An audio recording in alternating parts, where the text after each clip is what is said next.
What up, YouTube? All right, 2018 Chevy Colorado. I'm going to show you guys how to install lights and how to get your switch through the firewall. Well, basically, we didn't even go through the firewall.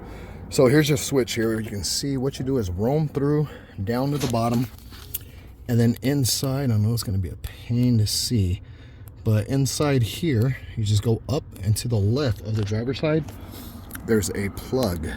Let me show you. I'm going to come around. I have it all taped off now. Yeah, it's going to be hard to see. But on the door on the Chevy Colorado, there's an extra plug. Let's see if I can find it. Anyways, so there's a plug, like a hole, but it's plugged. There's no wires running through it. It's basically under your door panel, maybe about 3 inches up. There's a hole there. So what you do is run the wires up through there and then come through the door jamb. You're not actually visual on the door jamb. As you can see, it's all secured. And then what you do is come up from the inside here. And what I did was just move this paneling so I can go under it. It makes it look cleaner. And then you just come out from here. What I did was run the wires all inside. You have a battery screw here which connects the brace to the screw. That's where I put my relay. The fuse, there's a little plastic plate here. I just zip tied the fuse there, so easy accessible, it's easy to get to. Then you got your positive and negative cords coming from the fuse box area. And then what I did with the lights here, I'm not going to connect them because I didn't get my braces yet. I ordered the braces that connects to the trunk, and so I might have to extend a little bit just because this harness seems a little short. But what I did, there's the lights there, and then I ran through the weathering strip here. It's basically just rubber, as you can see, all the way down to the other side. So you can see here, and then there's the passenger side lights. So the weathering strip here is very thick, so you don't have to worry about it ripping or none of that stuff. All I did was just push some zip ties through it and zip tied it down. I might be a little bit more secure here and do a couple more. But yeah, that's just an easy setup to get fog lights, or not fog lights, excuse me, ditch lights on your 2018 Chevy Colorado. And so yeah, I was gonna go through the firewall, which is basically normally a pain in the butt. I was gonna go through the trunk release, but on this specific light setup, I would have had to cut the lights in order to get the switch through.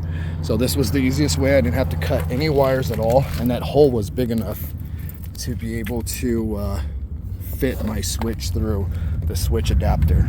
So, and then yeah, it looks a little tacky here. Might come up with another idea, but I just put some black tape on the switch wire just because I am very clumsy and I can see myself hooking into this and ripping it all out and damaging it. So I just put some black tape there, and I mean, it's not that bad. But like I said, I'll come up with another idea, maybe even clean this up a little bit. So yeah, 2018 Chevy Colorado, and that's the way to get your ditch lights connected through the engine bay without going through the firewall. So there's that right there. That's what I was going to tell you. You can go through that, which is the emergency the hood switch. This thing, having a brain fart here, sorry. But you can go through that and cut through it and all that stuff. But to me, not even worth it. More of a hassle. You would have to probably disconnect this. I've seen it on videos where a person was connecting a antenna. He had to disconnect that, push that whole rubber boot out. And even then, that's just a little too excessive for me. I don't want to cut into my engine bay firewall just because it keeps water from entering in. And then, like I said, you can just go through the door paneling here, which is more easier. So 2018 Chevy Colorado, once I get the light mounts, which should be here this week, I'll connect it and show you guys how it looks. These are the lights that I went with. So they're Neo Evo. I got them off Amazon. They were about, I don't know, 40 bucks. They're cheapies. Pretty cool lights though, to be honest with you. They have different functions. Let me see if I can bring this up. They have like flashing and all that stuff. There's their little setup. And you can see there's that connector I was telling you about. I would have had to slice that connector off right there and then ran the wires through and then reconnected it. I did not want to do that, especially if the lights don't work and I'm setting it back. They're gonna ask why I cut into them. So yeah, there they are there. Very nice lights. I mean, I don't really use ditch lights very often other than when we're out at night and hunting and stuff. So yeah, there it is, you guys. I'll show you guys when I have the lights set up and hooked up. Any questions, just comment down below.